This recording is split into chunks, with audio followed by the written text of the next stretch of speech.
తాకట్టులో ఉన్న బంగారాన్ని విడిపించి ఆ రోజు ఆన్లైన్ రేటుకే మేము కొంటాం. Sharma gold company. నమస్తే, వెల్కమ్ టు సుమన్ టీవీ. నేను విష్ణు. ప్రస్తుతంతో పాటు మార్కెట్ అనలిస్ట్ ఈదర్ రామకృష్ణ గారు ఉన్నారు. వారితో మాట్లాడదాం. సార్ నమస్తే. సార్ ఈదర్ రామకృష్ణ గారు. నమస్తే అండి. సార్ ఈదర్ రామకృష్ణ గారు, ఒక $1 మిలియన్ క్వశ్చన్ లాంటిది. ఒక ట్రేడర్ యొక్క సైకాలజీ, మైండ్ సెట్ అనేది ఎలా ఉండాలి? ట్రేడింగ్లో బాగా డబ్బులు సంపాదించాలి అంటే ఎటువంటి స్ట్రాటజీస్ని పద్ధతిగా ఫాలో అవ్వాలి అంటారు? ఎటువంటి విషయాల పట్ల అవగాహన పెంపొందించుకుంటే అతను ఒక సక్సెస్ఫుల్ ట్రేడర్గా ముందుకి కొనసాగుతాడు? అదేవిధంగా ఎటువంటి విషయాల పట్ల సరైన అవగాహన లేకుండా ట్రేడింగ్ చేస్తే అపజయాల్ని మూటగట్టుకొని ఫెయిల్యూర్స్లోకి జారుకుంటారు? ట్రేడింగ్ సైకాలజీ అన్నారు కాబట్టి, అంటే అసలు సైకాలజీ అనే పదం జనరల్గా బిజినెస్లో ఎక్కువ రాదు. సైకాలజీ అంటే మెడికల్ ప్రొఫెషన్కి సంబంధించిందో లేకపోతే సైకియాట్రిస్ట్కి సంబంధించిందో వాటికి సంబంధించిన ప్రొఫెషన్స్లో వస్తూ ఉంటుంది. జనరల్ సైకాలజీలో ఈ ట్రేడింగ్ సైకాలజీ అనేది కొంచెం ఇంపార్టెంట్, అంటే ఎక్కువ వినిపిస్తూ ఉంటుంది. కానీ జనరల్గా ట్రేడర్స్, ఇన్వెస్టర్స్ వీళ్ళందరూ ఏంటంటే పెద్దగా పట్టించుకోరు ఈ సబ్జెక్ట్ గురించి. అంటే మెయిన్ కీ రోల్ ఇదేనండి, అంటే ఇదే కీగా ఉంటుంది. ఎందుకు బిజినెస్లో ఒక సైకాలజీ రోల్ వస్తుంది అనేది మనం ఆలోచిస్తే, మీరు ఏ బిజినెస్ చేసేవాళ్ళనైనా మీరు అబ్జర్వ్ చేస్తే దాంట్లో ఒక లొకేషన్ ఇంపార్టెన్స్ ఉంటుంది. అంటే ఆ బిజినెస్ ఎక్కడ పెట్టాడు, ఏ లొకేషన్లో పెట్టాడు, అక్కడ అతని ప్రోడక్ట్కి ఎలాంటి డిమాండ్ ఉంటుంది. సో అతను మంచి ప్రోడక్ట్ ఇవ్వగలిగితే, మంచి డిమాండ్ ఉన్న ప్రోడక్ట్ కనుక సంబంధించిన బిజినెస్ పెట్టుకోగలిగితే అతను ఈజీగా సక్సెస్ అవ్వడానికి ఛాన్స్ ఉంటుంది, ప్రాబబిలిటీ కూడా ఎక్కువ ఉంటుంది. సైకాలజీ అనేది ఎందుకు కీ రోల్ అవుతుందంటే ట్రేడింగ్లో, ఇక్కడ అంత నెంబర్స్తో ముడిపడి ఉందండి. అంటే మొత్తం నెంబర్సే, కొన్న ప్రైసెస్, అమ్మిన ప్రైసెస్. ట్రేడింగ్ చేయడం అంటే రెగ్యులర్గా నెంబర్స్తో మనం డీల్ చేస్తూ ఉంటాం. ఈ నెంబర్స్ అన్నీ కూడా పర్టికులర్గా ఆ ట్రేడర్ మైండ్లో ఉంటాయి. అవి బయట కనిపించవు ఎవరికి. చుట్టుపక్కల వాళ్ళు చూస్తున్నా, అతన్ని అబ్జర్వ్ చేసినా కానీ అతను ఎలాంటి ట్రేడ్లో ఉన్నాడు, అతను లాభంలో ఉన్నాడా, ఆ ట్రేడ్లో నష్టంలో ఉన్నాడా, లేకపోతే ఎలాంటి పరిస్థితుల్లో ఉన్నాడు అనేది అది కేవలం అతని ఒక్కడికే తెలుస్తుంది. మనం ట్రేడింగ్ అనేది ఒక బిజినెస్ రూపంగా తీసుకున్నా కానీ ఇక్కడ సైకాలజీ రోల్ వస్తుంది. ఎందుకు రోల్ వస్తుందంటే, ఎమోషన్స్ అనేవి, అంటే మనకి ఫియరు, గ్రీడు, ఇలాంటివన్నీ కూడా, యాంగ్జైటీ, ఇలాంటివన్నీ కూడా మనకి పెద్ద పాత్ర పోషిస్తూ ఉంటాయి. సో అందువల్ల ట్రేడింగ్ సైకాలజీ అనేది చాలా ఇంపార్టెంట్ అంశంగా మనం పరిగణలోకి తీసుకోవాలండి. సో ఇది నెగ్లెక్ట్ చేస్తే ట్రేడింగ్లో సక్సెస్ అందుకోవటం చాలా దుర్లభమే అని చెప్పచ్చు. సో నెక్స్ట్ ట్రేడింగ్ సైకాలజీ, అసలు మనము ఒక ట్రేడింగ్లో సక్సెస్ అవుతున్నామా లేదా అనేది మనకి ఎలా తెలుస్తుంది? అంటే కేవలం డబ్బులు వచ్చినంత మాత్రాన ఒక ట్రేడ్లో, 4 ట్రేడ్లో సక్సెస్ అని చాలామంది ఫీల్ అవుతారు. కానీ సక్సెస్ అనేది ఆ విధంగా మనం పరిగణనలో తీసుకోవడానికి లేదు. ఎందుకంటే 4 ట్రేడ్లో వచ్చిన డబ్బులు కేవలం ఒక ట్రేడ్లోనే మొత్తం పోవచ్చు. ఇలాంటి సందర్భాల తర్వాత మొత్తం ఓవరాల్ అకౌంట్ నెగిటివ్గా వెళ్తూ ఉంటుంది. సో కొన్నిసార్లు అకౌంట్ పాజిటివ్గా వెళ్తూ ఉంటుంది, కొన్నిసార్లు అకౌంట్ చాలా హై వోలటైల్గా వెళ్తూ ఉంటుంది. అంటే ఒక 10 లక్షలు పెట్టిన అకౌంట్లో 4 లక్షల లాభం రావటం, మళ్ళీ 6 లక్షలు పోవటం, మళ్ళీ 2 లక్షలు రావటం, 3 లక్షలు పోవడం, ఇట్లా జరుగుతూ ఉంటుంది. సో ఓవరాల్గా ప్రాఫిట్లో ఉన్నా కానీ ఈ హై స్వింగ్స్ అనేవి, అంటే లాభాలు నష్టాలు అనేవి హై వాలటిలిటీ ఉంటే అలాంటి ట్రేడర్ని మనం ఇంకా సక్సెస్ అయినట్టు మనం చెప్పుకోలేం. సో రియల్గా ఎవరు సక్సెస్ అయ్యారు, ఎవరు సక్సెస్ అవుతున్నారు అనేది, అంటే ఈవెన్ ట్రేడింగ్ చేసే వాళ్ళు కూడా వాళ్ళకి అర్థం కావాలి, నేను సక్సెస్ అవుతున్నానా లేదా అనేది. ఎలా తెలుసుకోవాలంటే మెయిన్ సూత్రం ఏంటంటే కన్సిస్టెన్సీ. ఓకే, అంటే క్రమబద్ధంగా లాభాలు వస్తున్నాయా లేదా. అంటే ఈ మార్కెట్లో ఎక్కువగా వాడే పదం డ్రాడౌన్ అండి. అంటే డ్రాడౌన్ అంటే మనం తెచ్చిన క్యాపిటల్ కొంత కోల్పోవటం, లేదా కొంత లాభాలు ఆర్జించిన తర్వాత మళ్ళీ కొంత కోల్పోవటం. అంటే ఇది ఎట్లా ఉంటుందంటే రెగ్యులర్గా పైకి వెళ్ళదు. అంటే స్టడీ గ్రాఫ్, అంటే ఈక్విటీ కర్వ్ అంటాం. ఈ ఈక్విటీ కర్వ్ స్టడీగా పైకి వెళ్ళదు. అంటే మీరు ఫర్ ఎగ్జాంపుల్ ఒక ఫిక్స్డ్ డిపాజిట్ చేసుకున్నారు అనుకోండి, బ్యాంక్లో ఫిక్స్డ్ డిపాజిట్ చేసుకున్నప్పుడు మీ ఈక్విటీ కర్వ్ నీట్గా ఉంటుంది. అంటే స్టడీగా పెరుగుతూనే ఉంటుంది వడ్డీ. బ్యాంక్ వడ్డీ ఇస్తుంది, స్టడీగా అది పెరుగుతుంది. మీకు అష్యూర్ చేసిన అమౌంట్ ఏదైతే ఉంటుందో, మీరు 10 లక్షలు పెట్టుకుంటే సంవత్సరం తర్వాత ఇంత, 2 సంవత్సరాల తర్వాత ఇంత, 3 సంవత్సరాల తర్వాత ఇంత, ఆ రేట్ ఆఫ్ ఇంట్రెస్ట్ ప్రకారం స్టడీగా గ్రాఫ్ పెరుగుతుంది. సో మీ గ్రాఫ్ 45 డిగ్రీస్లో వెళ్తూ ఉంటుంది. సో దీంట్లో ఏ గొడవ ఉండదు. కానీ స్టాక్ మార్కెట్లో మీ గ్రాఫ్ ఎప్పుడు కూడా 45 డిగ్రీస్లో వెళ్ళదు. కిందకి పైకి కిందకి పైకి తిరుగుతూ ఉంటుంది. అంటే కొంచెం పడిపోవటం, మళ్ళీ పెరగటం, మళ్ళీ పడిపోవటం, మళ్ళీ పెరగటం. దీన్నే మనం ఈక్విటీ కర్వ్ కూడా అని అంటాం. ఓకే. సో ఈక్విటీ కర్వ్ స్టడీగా వెళ్తేనే మనం సక్సెస్ అయినట్టు అర్థం చేసుకోవాలి. అంటే మనకు కన్సిస్టెంట్గా ప్రాఫిట్స్ రావాలి. అంటే డ్రాడౌన్స్ ఉన్నప్పటికీ, అంటే మీ డబ్బులు, మీ మనీ 10 lakhs 11 lakhs అవ్వచ్చు, 12 lakhs అవ్వచ్చు, 13 lakhs అవ్వచ్చు. కానీ ఈ ప్రాసెస్లో కొంత కోల్పోతూ ఉంటారు. అంటే 12 లక్షల దాకా వెళ్ళిన ఫండ్ మళ్ళీ 11,70,000కి వస్తుంది, లేకపోతే 11,50,000కి వస్తుంది, మళ్ళీ 11,50,000 నుంచి 12,50,000కి వెళ్తుంది, మళ్ళీ 12,25కి వస్తుంది, మళ్ళీ 13కి వెళ్తుంది.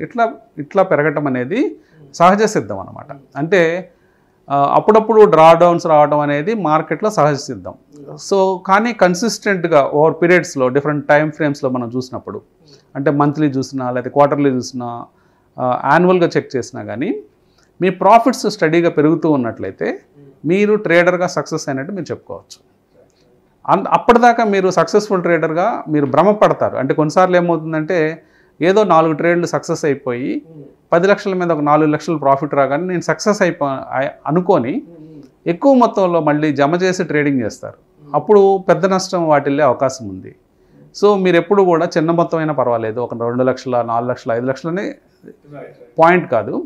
మీరు ప్రాఫిట్స్ అనేవి, మీ P&L అండ్ అకౌంట్ అనేది స్టడీగా పెరుగుతుందా, కన్సిస్టెంట్గా పెరుగుతుందా, మంత్ ఆన్ మంత్ లేకపోతే క్వార్టర్ ఆన్ క్వార్టర్ ఇలా పెరుగుతూ ఉందా, అది మీరు ఒక పద్ధతిగా ఎక్కువ వాలటిలిటీ లేకుండా, అంటే పర్సంటేజ్ పెరగటాలు కూడా ఒక స్టడీగా పద్ధతిగా పెరుగుతూ ఉంటే మీరు సక్సెస్ అయ్యారని అర్థం చేసుకోవచ్చు.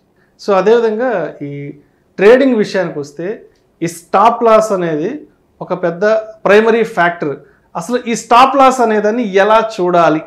అంటే ఇది ఒక మనీ మేనేజ్మెంట్ రూల్స్లో వస్తాయండి. అంటే మీరు ఇందాక మనం మాట్లాడుకున్నట్లుగా డ్రాడౌన్ గురించి మాట్లాడాం. ఈ డ్రాడౌన్ అనేది ఎంతవరకు కోల్పోతే, అంటే ఎంతవరకు నేను పోగొట్టుకుంటే నా ట్రేడ్ని నేను ఆపేస్తాను అనేది ఒక ముఖ్యమైన ప్రశ్నగా మనం ఉంచుకోవాలి ఇప్పుడు. అంటే ఒక సక్సెస్ఫుల్ ట్రేడర్స్ కానీ పెద్ద ట్రేడర్స్, అంటే ఇంటర్నేషనల్గా సక్సెస్ అయిన ట్రేడర్స్, వీళ్ళందరూ కూడా ఏం చేస్తున్నారంటే వాళ్ళు ఒక మనీ మేనేజ్మెంట్ రూల్ ప్రకారం 1% ఆఫ్ ద క్యాపిటల్ కానీ 2% ఆఫ్ ద క్యాపిటల్ కానీ కోల్పోతే వాళ్ళు ఆ ట్రేడ్ని ఆపుతారు. అంటే ఫర్ ఎగ్జాంపుల్ ఒక వ్యక్తి దగ్గర 10 లక్షలు ఉంది. సో 2% ఆఫ్ ద క్యాపిటల్ అంటే ఒక ట్రేడ్ చేసినప్పుడు నాకు 2% కంటే ఎక్కువ కోల్పోకూడదు. లేదా అంటే ఒక ట్రేడ్ అంటే మీరు ఇక్కడ కన్ఫ్యూజ్ అవ్వద్దు. మొత్తం నేను అన్ని ట్రేడ్లను కూడా ఒక ట్రేడే అంటాను. ఈ 10 లక్షల్లో మనకు 10 ట్రేడ్లు ఉండొచ్చు. ఒక ట్రేడ్, కొన్ని ట్రేడ్స్ ప్రాఫిట్స్ వస్తుంటాయి, కొన్ని ట్రేడ్స్ లాస్ వస్తుంటాయి.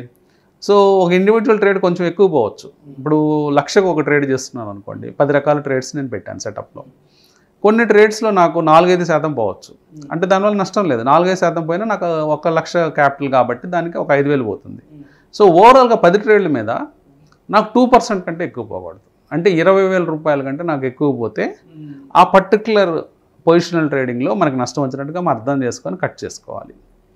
అదే ఇంట్రాడే ట్రేడ్ చేసినప్పుడు ఇంకా తక్కువ మొత్తంలో పెట్టుకుంటారు. అంటే 1% ఆఫ్ ద ట్రేడ్ లేదా 1.5% of the trade, maximum 3% of the trade, 1 నుంచి 3% దాకా మనము స్టాప్ లాస్గా పెట్టుకోవాలి. ఎందుకంటే అట్లీస్ట్ మన మైండ్, మన ఎమోషన్స్ని ఫ్రీ అప్ చేయాలి. అంటే ఇప్పుడు ఒక ట్రేడ్లో ఉన్నప్పుడు పర్టికులర్గా మనం ఫెయిల్ అయినప్పుడు, లాస్ వస్తున్నప్పుడు జనరల్గా అందరూ చేసే మిస్టేక్ ఏంటంటే ఆ ట్రేడ్ని వాచ్ చేస్తూ ఉంటారు. దీన్ని హోప్ ట్రేడ్ కింద మారుస్తారు. హోప్ ట్రేడ్ అంటే ఆ ట్రేడ్ని ఎప్పటికైనా సక్సెస్ కాకపోతుందా, ఇవాళ కాకపోతే రేపు మార్నింగ్ రికవర్ అయిపోతుంది మార్కెట్, నాకు లాభం వస్తుంది అనే ఆశతో ఆ ట్రేడ్ని నడుపుతూ ఉంటారు. అప్పుడు జరిగే పరిణామం ఏంటంటే ఈ 2 to 3% వచ్చిన లాస్ అలా 4 to 5, 6 అలా పెరుగుతూ ఉంటుంది లాస్. ఒకసారి లాసు మనం ఎప్పుడైతే 2%, 3% దగ్గర ఆపలేకపోయామో 6% దగ్గర ఎట్టి పరిస్థితుల్లో మనం ఆపలేం. మనం ఏమైపోతామంటే ఆ ట్రేడ్లో స్ట్రక్ అయిపోతాం. ట్రేడ్లో స్ట్రక్ అయిపోయి మనం ఎక్కువ లాస్ని బుక్ చేసుకునే పరిస్థితులు కల్పించుకుంటాం మనకు మనమే. అది ఎక్కడికో వెళ్తుంది. తర్వాత 12% దగ్గర, 15% దగ్గర మనం లాస్ని కట్ చేస్తాం. ఒకసారి కనుక మనం లాస్ ఎక్కువ పెద్ద మొత్తంలో బుక్ చేసినట్లయితే దాన్ని రికవర్ చేయడానికి చాలా నెలలు టైం పట్టే అవకాశం ఉంది. అంటే టైం వేస్ట్ అవుతుంది. సో తద్వారా మనం ఇక్కడ నేర్చుకునే పాయింట్ ఏంటంటే మన లాస్ని కనుక ఎర్లీగా కట్ చేయగలిగితే, అంటే 2%, 3%, 1.5% దగ్గర కట్ చేయగలిగితే కొంచెం రెస్ట్ ఇచ్చి మన బ్రెయిన్కి, ఇది టోటల్గా ఇదంతా బ్రెయిన్ వర్క్, బ్రెయిన్తో ముడిపడి ఉంది. కంటిన్యూస్గా మనము క్యాల్కులేషన్స్ చేసినా లేకపోతే ఆలోచించినా మనం కాన్స్టెంట్గా ఎమోషన్స్ గురవుతూ ఉంటాం. వాటిలో మెయిన్గా ఆశ ఒకటి, భయం ఒకటి. ఈ రెండు ఎమోషన్స్ పెద్ద రోల్ ప్లే చేస్తాయి ట్రేడింగ్లో. దీన్నే ఫియర్ గ్రీడ్ అని అంటాము. ఆ ఫియర్ గ్రీడ్లో వలలో చిక్కుకుపోతాం, లవ్ ఎఫెక్షన్ అని. ఈ చిక్కుకుపోయి ఈ ఫియర్ గ్రీడ్లో ఇంకా మనం బయటపడలేకపోతూ ఉంటాం. సో అందుకని చెప్పేసి ఈ మనీ మేనేజ్మెంట్ రూల్స్లో ముఖ్యంగా ఒక కట్ ఆఫ్ పాయింట్ పెట్టుకోవాలి. అది 2%, 3%, 1.5% పెట్టుకొని కట్ చేయడాన్ని మనం స్టాప్ లాస్ అంటాం. లాస్ని అరికడదాం. లాస్ని అరికట్టడం కరెక్ట్గా తెలుగులో చెప్పాలి అంటే, లాస్ని అరికట్టి మనము ఒక రోజు రెస్ట్ తీసుకుందాం, లేకపోతే 2 రోజులు రెస్ట్. ట్రేడింగ్ చేయొద్దు. అసలు మనం ఎక్కడ తప్పులు చేసుకున్నాము ఇవన్నీ ప్రతి ఒక్క ట్రేడర్ చేయాల్సిన పని ఏంటంటే ఒక జర్నల్ రాసుకోవాలి. నా ట్రేడ్లో నేను పలానా చోట ఫెయిల్ అయ్యాను, ఈ కారణాల చేత నా సెటప్లో కొంత ప్రాబ్లం ఉంది, లేకపోతే నా స్ట్రాటజీలో కొంత ప్రాబ్లం ఉంది, ఇక్కడ ఫెయిల్ అయ్యానని జనరల్ రాసుకున్నట్లయితే కొన్ని వారాలు కొన్ని నెలల తర్వాత మీ పుస్తకం మీరు చదువుకుంటే మెజారిటీ ఆఫ్ ద టైము ఒకటే మిస్టేక్ మీకు వస్తుంది.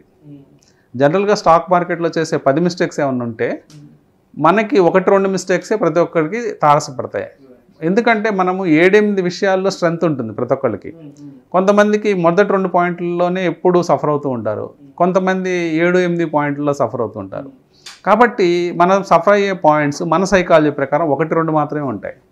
సో మనం జనరల్ రాస్తే ఏమవుతుందంటే మనం చేసే తప్పులు రిపీటెడ్గా చేస్తూ ఉంటాం. రిపీటెడ్గా చేసే తప్పులు ఆ జనరల్ ఆ బుక్లో హైలైట్ అవుతాయి. అప్పుడు మనం వాటిని ఎలా ఫిక్స్ చేసుకోవాలో మనకు ఒక నాలెడ్జ్ వస్తుంది. ఎలా ఫిక్స్ చేసుకోవాలో మనమే తెలుసుకొని మనం దాన్ని ఫిక్స్ చేసుకునే అవకాశాన్ని మనం తెచ్చుకోగలుగుతాం.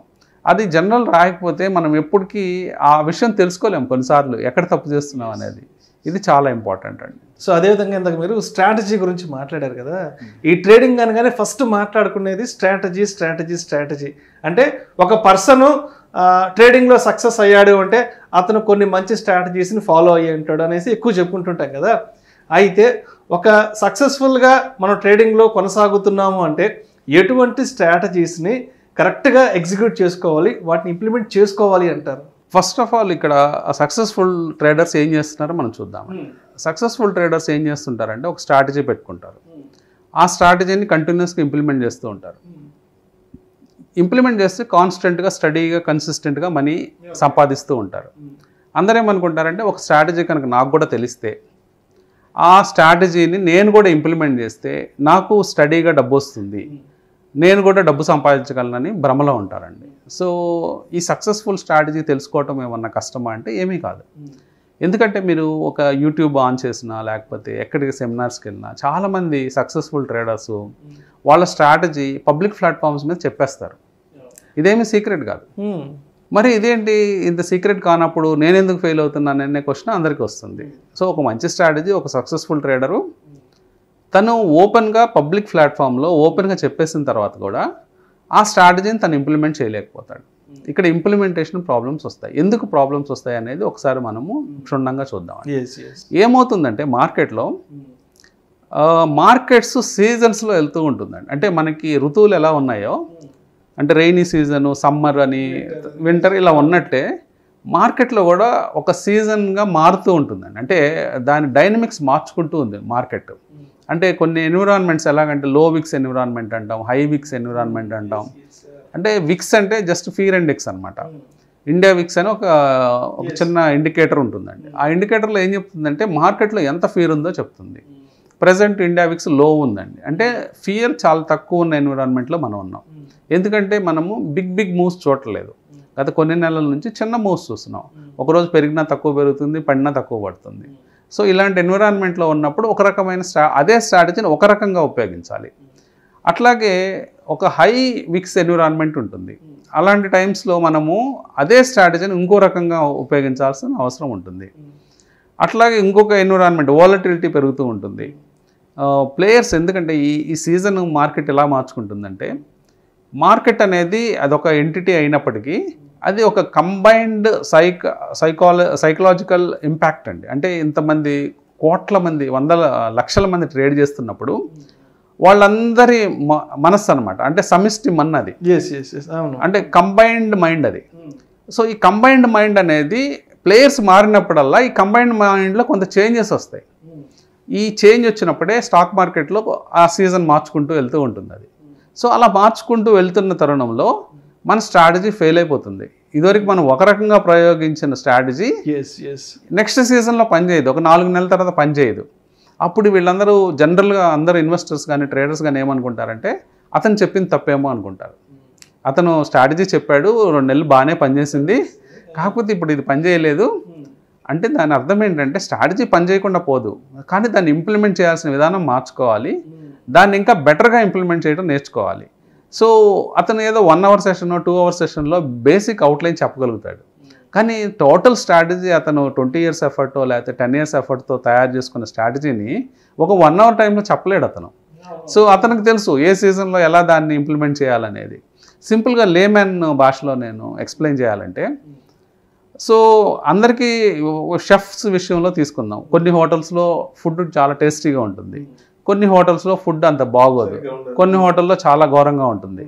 కానీ కారణం ఏంటి? అందరూ అవే పదార్థాలు వాడతారు, అందరూ అదే ఉప్పు అదే కారం వాడతారు.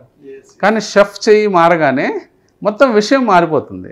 ఎందుకంటే అది ఎంత కంట్రోల్డ్గా అది కుక్ చేయాలి, ఏ టైంలో ఏ మసాలా లేకపోతే ఏ సాల్ట్ ఎప్పుడు వేయాలనేది అతనికి కరెక్ట్గా తెలుసు. టైమింగ్. సో అందుకని ఆ పర్టికులర్ హోటల్లో ఫుడ్ అనేది కన్సిస్టెంట్గా బాగుంటూ ఉంటుంది.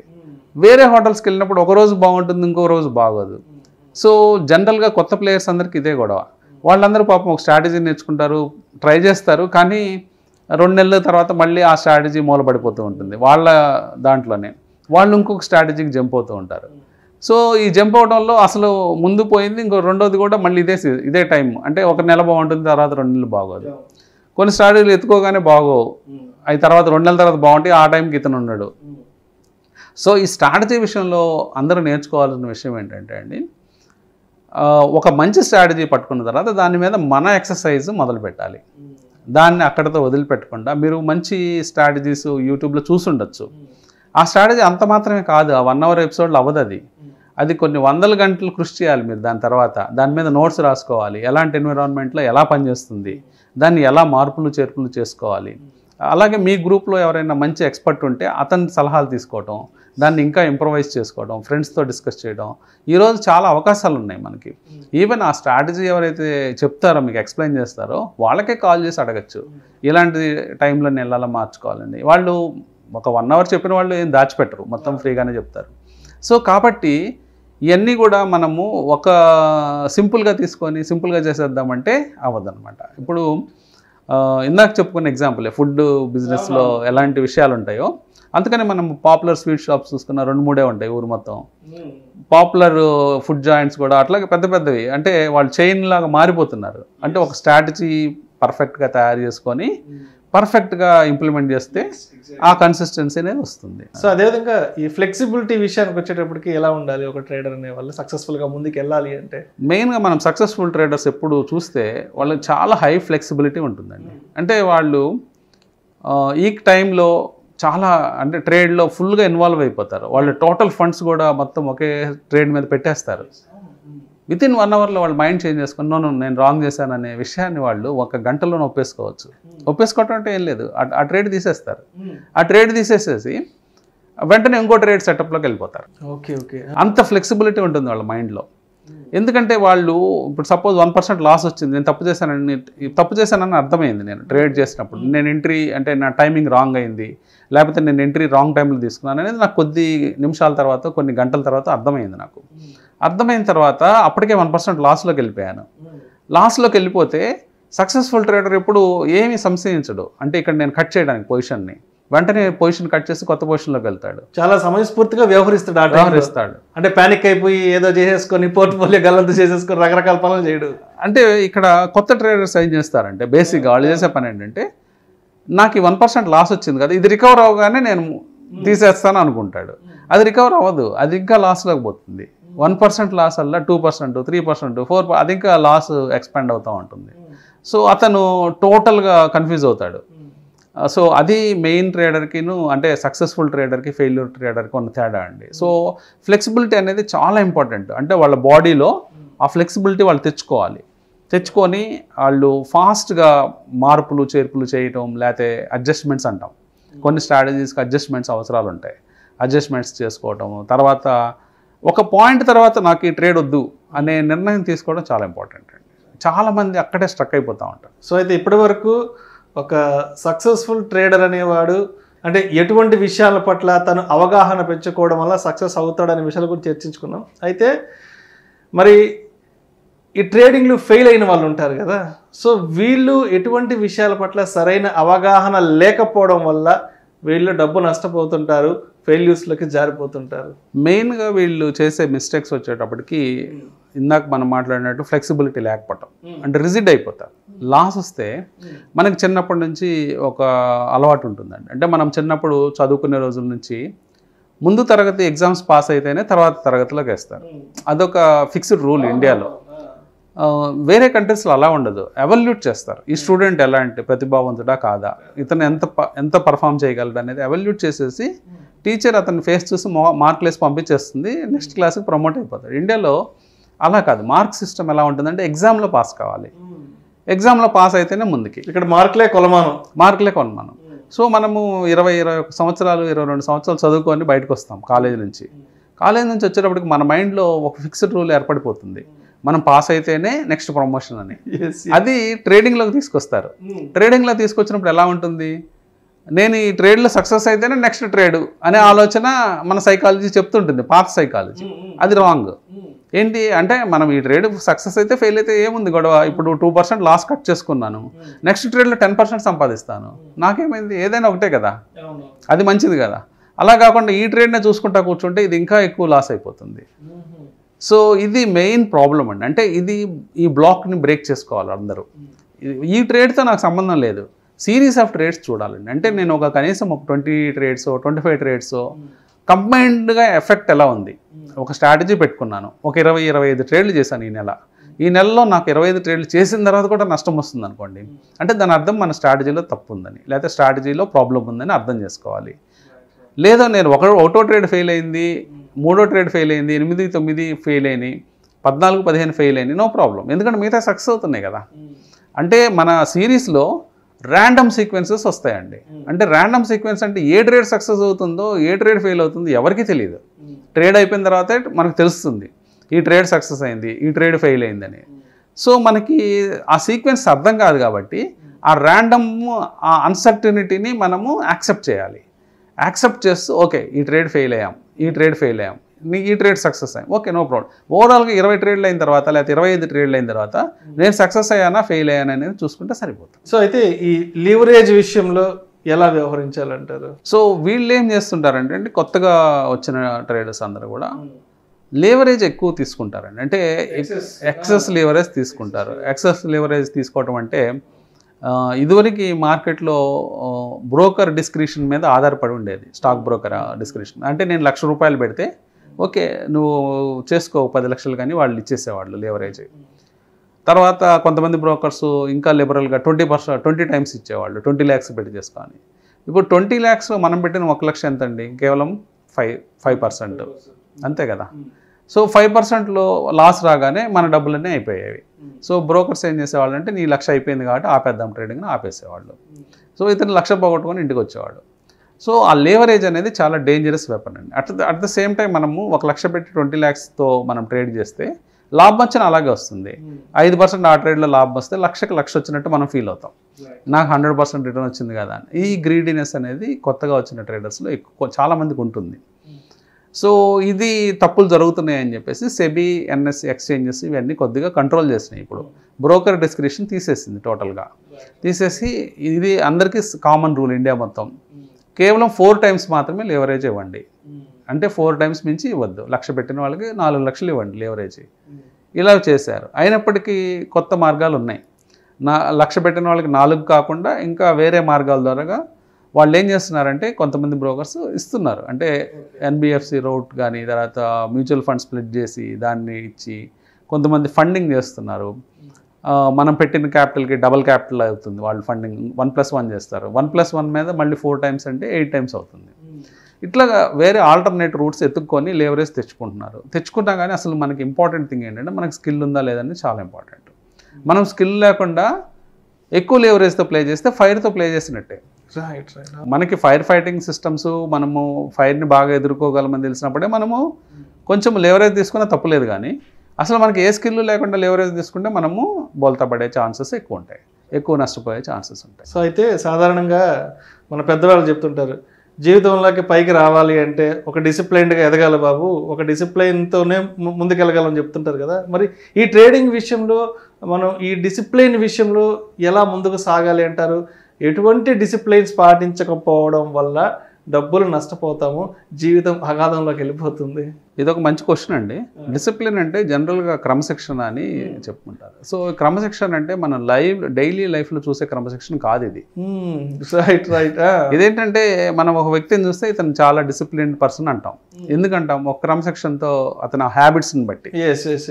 అతను ఉదయం లేచి టైం కావచ్చు, లేకపోతే అతను తర్వాత ఆహారపు అలవాట్లు, ఎక్సర్సైజ్ చేసుకోవటము, ఆరోగ్యం మీద అంటే అవన్నీ సహజంగా తీసుకుని చుట్టుపక్కల వాళ్ళతో బిహేవ్ చేసే విధానం అవన్నీ చూసి కనిపించేది. అవన్నీ చూసి మనము అతను డ్రైవింగ్ చేసే విధానం ఇవన్నీ బాగా డిసిప్లిన్డ్గా ఉంటాడు అంటాం. కానీ స్టాక్ మార్కెట్లో డిసిప్లిన్ అంటే వేరే మీనింగ్ వస్తుందండి. అంటే కనిపించేది కాదు, ఇదంతా బ్రెయిన్లో జరిగేది. Brain discipline. అందుకనే ఇక్కడ బాగా డిసిప్లిన్డ్ వ్యక్తులు ఇక్కడికి వచ్చి కూడా చాలా నష్టపోతారు డబ్బులు. లైక్ మిలిటరీ పీపుల్ వస్తుంటారు, లేకపోతే ఎంతో డిసిప్లిన్డ్ వర్కింగ్ క్లాస్ ఇక్కడికి వస్తుంది. వాళ్ళు ఏమనుకుంటారంటే నాకు చాలా డిసిప్లిన్ ఉంది కదా, సో నేను ఈజీగా సక్సెస్ అయిపోతాను. కొంతమంది ఏమనుకుంటారంటే నేను మ్యాథ్ నాకు బాగా వచ్చు కదా, ఇదంతా నెంబర్స్ గేమే కాబట్టి నేను ఈజీగా విన్ అవుతాను కొంతమంది. నేను కాలేజ్ టాపర్ కదా, నేను ఈజీగా విన్ అవుతానని కొంతమంది. నేను పెద్ద పెద్ద బ్యాంకుల్లో పనిచేశాను, మార్కెట్ గురించి నాకు అవగాహన ఉంది. అలాగే నేను నా ప్రొఫెషన్లో టాప్ కదా. ఫర్ ఎగ్జాంపుల్ ఒక ఎక్స్పర్ట్ డాక్టర్ కావచ్చు, లేకపోతే ఇట్లాంటి వ్యక్తులు కూడా నా ప్రొఫెషన్లో నేను టాప్ కాబట్టి ఈ ప్రొఫెషన్ నథింగ్ అనుకొని చాలామంది వచ్చి డబ్బులు పోగొట్టుకునే ఛాన్సెస్ ఉన్నాయండి. దీనికి కారణం ఏంటంటే ఇది టోటల్లీ డిఫరెంట్ గేమ్ అండి. అంటే ఇది ఒక గేమ్లా తీసుకుంటే, ఒక ప్లేలా తీసుకుంటే ఇది అసలు ఒక అంతుపట్టని ఆట అనమాట, మైండ్ గేమ్. సో అందుకనే సక్సెస్ రేటు మొన్న సెబీ పబ్లిష్ చేసిన జర్నల్ మనం చూసినట్లయితే 99.99% ఫెయిల్ అవుతున్నారు. వాళ్ళు కేవలం చూపించడానికి 90% చూపించినా దాంట్లో మిగతా 9.9% కేవలం 1,50,000 మాత్రమే సంపాదిస్తున్నారు. నితిన్ కామత్ కూడా రీసెంట్గా అదే అండి. అంటే ఈ 9% కూడా నేను తీసేస్తాను. ఎందుకంటే ఒక వ్యక్తి 1,50,000 సంపాదించి ఒక సంవత్సరం మనుగడ సాగించలేడు ఇండియాలో. 1,50,000 సరిపోదు అతనికి కేవలం ట్రేడింగ్కి నా ప్రొఫెషన్గా పెట్టుకుంటే. సో నేను వాళ్ళని కూడా సక్సెస్ఫుల్గా కన్సిడర్ చేయను. అందుకని మనం లెక్కలు చూస్తే 99.9% ఫెయిల్ అవుతూ ఉన్నారు స్టాక్ మార్కెట్లో, పర్టికులర్గా ట్రేడింగ్ జోన్లో. సో కారణం ఏంటంటే చాలామందికి ఈ విషయాలన్నీ తెలియకపోవటం. తర్వాత ఇంకొక మేజర్ మిస్టేక్స్ అంటే చిన్న చిన్న సూక్ష్మమైన అంశాలు అర్థం కావండి స్టాక్ మార్కెట్లో. ఒకటేంటంటే ట్రేడింగ్ చేసేటప్పుడు మనము సాటర్డే సండే కూర్చొని చాలా వర్క్ చేస్తాం స్ట్రాటజీ బిల్డ్ చేయడానికి కానీ, లేకపోతే బ్యాక్ టెస్టింగ్ కానీ కాన్సెప్ట్ ఉంది. అంటే బ్యాక్ టెస్టింగ్ అంటే గతంలో నేను ఈ స్ట్రాటజీని ఇంప్లిమెంట్ చేస్తే నాకు ఎంత డబ్బు వచ్చే అవకాశం ఉండేది అనేది చెక్ చేసుకోవటం. ఇట్లాంటి పనులన్నీ మనం సాటర్డే సండే కూర్చొని చాలా మంచి స్ట్రాటజీ మనం తయారు చేసుకొని పెట్టుకుంటాం. కానీ అదే స్ట్రాటజీని మనం ఇంప్లిమెంటేషన్లోకి వెళ్ళినప్పుడు అది మనకి పనిచేయదు. ఎందుకు పనిచేయదంటే మనం కామన్ సెన్స్ని ఒక పాయింట్లో కట్ ఆఫ్ చేయాలండి. అంటే మనం సాటర్డే సండే యూజ్ చేసే కామన్ సెన్స్ని ట్రేడ్ ఇంప్లిమెంటేషన్ టైంలో కట్ ఆఫ్ చేయాలి. కేవలం రూల్ బుక్నే ఫాలో కావాలి. ఓకే. సో ఇక్కడ ఒక చిన్న అంటే మనము ఏదైతే పదార్థాన్ని ఉపయోగించి మనం ఒక స్ట్రాటజీని తయారు చేస్తామో ఇంప్లిమెంటేషన్ అప్పుడు ఆ పదార్థాన్ని వాడకూడదు, కామన్ సెన్స్ అనే పదార్థాన్ని. ఎప్పుడైతే అది వాడతామో మనం ఫెయిల్ అయిపోతాం. ఇది చాలామందికి అర్థం కాదు. ఎందుకంటే ట్రేడ్ ఫెయిల్ అవుతున్నప్పుడు సడన్గా స్ట్రాటజీ మార్చి ఇంకోటి ఏదో చేద్దామని ట్రై చేస్తారు. అది చాలా ఇంకా డేంజర్ అనమాట. ఇక్కడ మామూలుగా 2% పోతే అక్కడ 8% పోతుంది. సో అందుకని మనం అట్లీస్ట్ సెట్ ఆఫ్ ట్రేడ్స్ వరకు అంటే కనీసం ఒక 20-30 ట్రేడ్లు కంటిన్యూస్గా చేసి చూసి అంటే ఎగ్జాక్ట్గా రూల్స్ ఫాలో అయ్యి మనం ఏదైతే రూల్స్ రాసుకున్నామో ఏదైతే అనుకున్నామో యాజ్ ఇట్ ఈజ్గా ఇంప్లిమెంట్ చేసి మనం సక్సెస్ అవుతున్నామా లేదనేది మనం చెక్ చేసుకోవాలి. చెక్ చేసుకున్న తర్వాత సక్సెస్ అవుతున్నామంటే దాన్ని కంటిన్యూ చేసుకుంటే సరిపోతుంది. అదే డిసిప్లిన్డ్గా చేసుకుంటూ వెళ్ళాలి. నెక్స్ట్ స్టాక్ మార్కెట్లోకి వచ్చేవాళ్ళు పర్టికులర్గా ట్రేడింగ్ ఫీల్డ్లోకి వచ్చేవాళ్ళు జనరల్గా సర్టనిటీ మీద అంటే క్రేవింగ్ ఉంటే అంటే నాకు సర్టన్గా రిటర్న్స్ రావాలి అట్లా అనుకునే వాళ్ళు మాత్రం ఈ ఫీల్డ్కి రావద్దండి. స్టాక్ మార్కెట్ ట్రేడింగ్కి రావద్దు పర్టికులర్గా. ఎందుకంటే సడన్గా రిటర్న్స్ రావు ఇక్కడ. మిగతా అన్ని అసెట్ క్లాసెస్లో మీరు గోల్డ్ మీద ఇన్వెస్ట్ చేసినా, లేకపోతే రియల్ ఎస్టేట్లో ఇన్వెస్ట్ చేసినా, బ్యాంక్ ఎఫ్డీలు పెట్టుకున్నా, ఏ అసెట్ క్లాస్లోకి వెళ్ళినా మనకి సర్టనిటీ అనేది ఇండియాలో ఉంది. అంటే బ్యాంక్స్ ఫెయిల్ అయినా గవర్నమెంట్ ఇచ్చేయడం ఇట్లా జరుగుతుంది కాబట్టి మనకి ఇబ్బంది రాలేదు ఎప్పుడు. అలాగే రియల్ ఎస్టేట్ కూడా కంటిన్యూస్ భూమిలో చాలా డెకేడ్స్ నుంచి ఉండటం వల్ల ఇబ్బంది రాలేదు. గోల్డ్ అనేది వరల్డ్ వైడ్ భూమిలో ఉండడం వల్ల, అంటే వరల్డ్ వైడ్ రేట్లు పెరుగుతూ ఉండడం వల్ల ఇబ్బంది రాలేదు. కానీ అదే విషయాన్ని స్టాక్ మార్కెట్లో కూడా నాకు సర్టన్గా రావాలి, ఫిక్స్డ్గా రిటర్న్స్ రావాలనుకునే వాళ్ళు ఇబ్బందులు పడే ఛాన్స్ ఉందంటే ఇక్కడ రాదు. అలాగే ఫెయిల్ అవుతున్నప్పుడు లేకపోతే లాస్ వస్తున్నప్పుడు దాన్ని ఎట్లా హ్యాండిల్ చేయాలనేది చాలామందికి అర్థం కాదండి. అంటే ఇంకా కన్ఫ్యూజన్లోకి వెళ్ళిపోతారు. ఇంకా కన్ఫ్యూజన్లోకి వెళ్ళి ఇంకా దాన్ని గజిబిజ్ చేసుకొని ఇంకా అది ట్రేడింగ్ సిస్టమ్ని ఫెయిల్ చేసుకుంటారండి. సో ఇవన్నీ చాలా చిన్న చిన్న సూక్ష్మమైన విషయాలు. మనకి ఈ ట్రేడింగ్ సైకాలజీ మీద చాలా తక్కువ వీడియోస్ అందుబాటులో ఉన్నాయి మనకి ఇంటర్నెట్లో. ఈ స్టాక్ మార్కెట్ మీద సబ్జెక్ట్ సెర్చ్ చేస్తే చాలా లక్షల వీడియోలు దొరుకుతాయి. ట్రేడింగ్ సైకాలజీ మీద సెర్చ్ చేస్తే కేవలం కొద్ది వీడియోస్, చాలా కొద్ది వీడియోస్ ఉంటాయి. అది కూడా తెలుగులో చాలా తక్కువ ఉంటాయి. అసలు ఇంగ్లీష్లోనే తక్కువ ఉన్నాయి విచిత్రంగా. ఎందుకంటే ఎవరికి ఈ సబ్జెక్ట్కి వచ్చే ఇది ఒక డ్రై సబ్జెక్ట్. ఈ డ్రై సబ్జెక్ట్ మాట్లాడడానికి ఎవరు ఇష్టపడరు అంటే తెలుసుకోవడానికి ఇష్టపడరు. అందుకని మీ వ్యూస్ చూసినా కానీ చాలా తక్కువ ఉంటాయి. సో అది ఇష్టపడి నేర్చుకొని కష్టపడ్డ వాటికి డబ్బులు వస్తాయి. సో ఈధర్ రామకృష్ణ గారు, ఇప్పుడు మనం ఏదైనా ఒక యాక్టివిటీ చేసినప్పుడు కొన్ని తప్పిదాలు జరుగుతుంటాయి కదా, మరి ఇలాంటి తప్పిదాల నుంచి ఎలాంటి విషయాలను తెలుసుకోవాలంటారు? పర్టికులర్గా ఈ ఫెయిల్ అయిన వాళ్ళు ఎలాంటి విషయాలను తెలుసుకోరంటారు? మనము ఈ టాపిక్ కొంచెం మనం డిస్కస్ చేసామండి. అంటే మనము ఏదైతే తప్పులు చేస్తుంటామో జనరల్గా జరిగే తప్పులు కొన్నే ఉంటాయండి ప్రతి వ్యక్తికి. అంటే మార్కెట్లో చేసే తప్పులు ఒక 10-15 దాకా ఉండొచ్చేమో, కానీ ఒక వ్యక్తి చేసే తప్పులు ఎప్పుడూ అవే వస్తూ ఉంటాయి. అదే తప్పు చేస్తూ ఉంటాడు. సో ఆ తప్పుల్ని మళ్ళీ రిపీట్ చేస్తూ ఉంటాడు. కాబట్టి మనం చేసిన తప్పుల నుంచి మనం నేర్చుకోగలిగితే, ఓకే పోయినసారి అలాంటి తప్పు చేసాము, సో ఈసారి అలాంటి తప్పు చేయొద్దని నేర్చుకోగలిగితే అతనికి తొందరగా ఫిక్సేషన్ అనేది దొరుకుతుందండి. అంటే ఇంకా అక్కడి నుంచి అతని ప్రాబ్లం ఫిక్స్ అయ్యి అతని ప్రాఫిట్స్లోకి వచ్చే ఛాన్స్ ఉంటుంది. ఇది బయటపడటానికి మనం ఏం తప్పులు చేస్తున్నామో కాన్స్టెంట్గా అనేది తెలుసుకోవడానికి ఒక బుక్లో రాసుకోవాలి. ఓకే, పలానా ట్రేడ్ చేశాను ఈరోజు ఒక తప్పు వల్ల, అంటే మనం చేసుకున్న రూల్ బుక్ని బ్రేక్ చేసుకుంటే మనం ఆ తప్పు రాసుకోవాలి. నేను పలానా రూల్ని బ్రేక్ చేస్తున్నాను, ఆ బ్రేక్ చేయడం వల్లే నేను నష్టపోయాను. అంటే ఫర్ ఎగ్జాంపుల్ ఇందాక స్టాప్ లాస్ టాపిక్ వచ్చింది. ఫర్ ఎగ్జాంపుల్ మన స్టాప్ లాస్ 2%. ఇందాక కామన్ సెన్స్ అనే టాపిక్ గురించి కూడా మాట్లాడాం. 2% స్టాప్ లాస్ వచ్చిన దగ్గర మనం తీసేయాలి పొజిషన్. తీసేయకుండా నేను కాన్స్టెంట్గా దాని గురించి ఆలోచిస్తున్నాను, ఏం చేద్దామని. అప్పుడు కామన్ సెన్స్ అప్లై చేశాను. కొత్తగా అప్లై చేస్తే ఏం చేస్తాను, వెంటనే టీవీ ఆన్ చేసి చూస్తాను, టీవీలో ఏమన్నా సలహా దొరుకుతుందా. అంటే ఇప్పుడు ఫర్ ఎగ్జాంపుల్ ఒక ఇన్స్ట్రుమెంట్ గురించి మాట్లాడాం. బ్యాంక్ నిఫ్టీ పడిపోయింది అనుకోండి, మనము బై చేసి ఉన్నాం, నష్టం వస్తుంది. ఇప్పుడు మనం టీవీ సెట్ చేసి బ్యాంక్ నిఫ్టీ ఎందుకు పడిపోతుందో కారణాలు అన్వేషించడానికి మనం కూర్చుంటే, లేదా వెబ్సైట్ ఆన్ చేసి, లేదా ఆ పర్టికులర్ వెబ్సైట్స్ స్టాక్ మార్కెట్కి సంబంధించిన వెబ్సైట్స్ చూస్తూ ఉంటే ఏదన్నా న్యూస్ దొరికినంత మాత్రాన మన లాస్ ఆగుతుందా?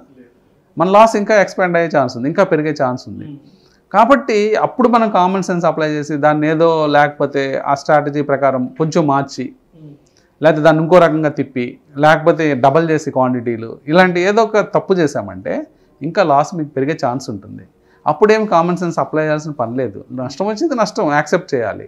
మనం యాక్సెప్ట్ చేసి పక్కకి వెళ్తే ఆటోమేటిక్గా నష్టాలు అనేవి తగ్గుతాయి. మళ్ళీ ఇంకొక అవకాశం మనకి ఎదురుగా ఉండొచ్చు, లాభం వచ్చే అవకాశం. ఆ అవకాశాన్ని అందిపుచ్చుకొని మనం ముందు నెక్స్ట్ ట్రేడ్లోకి వెళ్ళిపోవచ్చు. లేకపోతే ఇదే ఫెయిల్యూర్ ట్రేడ్లో కాన్స్టెంట్గా ఉండే ఛాన్స్ ఉంటుంది. సో అదేవిధంగా ఈ ఫెయిల్ అయిన వాళ్ళు ఎవరైతే ఉంటారో వీళ్ళు మార్కెట్ ట్రెండ్ని ఫాలో అవడంలో ఎటువంటి మిస్టేక్స్ చేస్తుంటారు? మెయిన్గా మార్కెట్ జనరల్గా పెద్దవాళ్ళు చెప్పేది ఏంటంటే, ఒక లీస్ట్ రెసిస్టెన్స్ పాత్లో ఎటైతే మార్కెట్ వెళ్తూ ఉందో ఆ డైరెక్షన్లో మనం ఉంటే, అంటే నదీ ప్రవాహం ఎటుంటే అటు కనుక మనం ఈత కొడితే ఈజీగా ఉంటుంది. ప్రవాహానికి ఎదురుగా మనం ఈదుతూ ఉంటే చాలా కష్టం. ఎందుకు అంత శ్రమ తీసుకోవటం? ఈజీగా ఫ్లో అయ్యే డైరెక్షన్లో మనం వెళ్తూ ఉంటే మార్కెట్ ఈజీగా ఫ్లో అయ్యే డైరెక్షన్ చూపిస్తూనే ఉంటుంది. కానీ చాలా మంది ఏంటంటే యాంటిసిపేట్ చేస్తారు, స్పెక్యులేట్ చేస్తారు. అంటే మార్కెట్ ఇక్కడ నుంచి రివర్స్ అవుతుందని.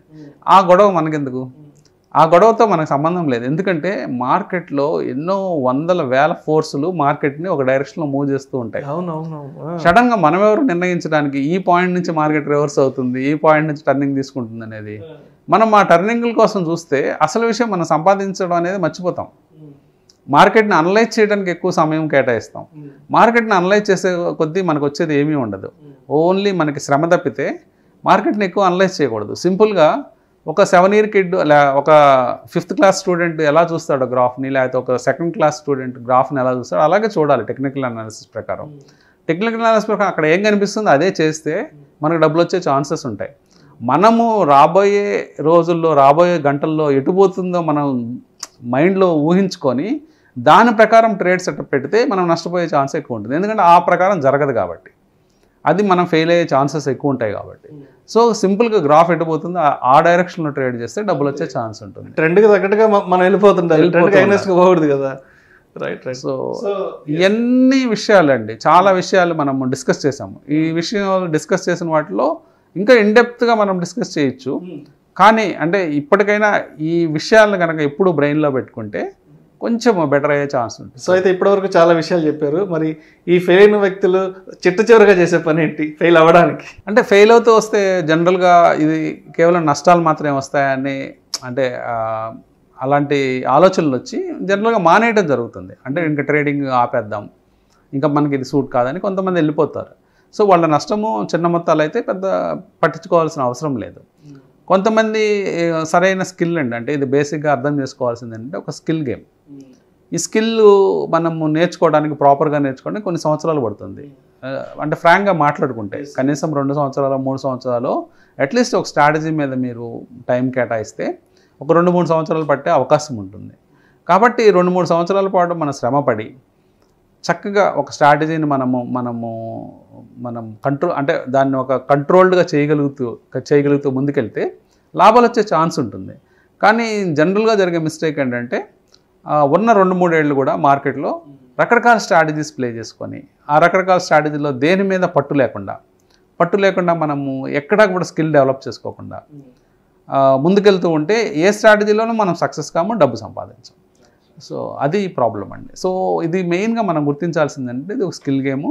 ఈ స్కిల్ని మనం బాడీలోకి తెచ్చుకోవడం, లేకపోతే మన బ్రెయిన్లోకి తెచ్చుకోవడం, మనం ఒక డిసిప్లిన్డ్గా ఎమోషనల్లెస్గా, అంటే ఎమోషనల్స్ని మినిమైజ్ చేసుకోవాలి. ఎమోషన్స్ అనేవి మనం టోటల్గా తీసేయలేము, కానీ కొంత ఎమోషన్స్ అని మినిమైజ్ చేసుకొని మనం ముందుకు వెళ్తూ ఉంటే ఆటోమేటిక్గా మనకి సక్సెస్ అనేది దొరుకుతుంది. Thank you so much Edara Ramakrishna గారు.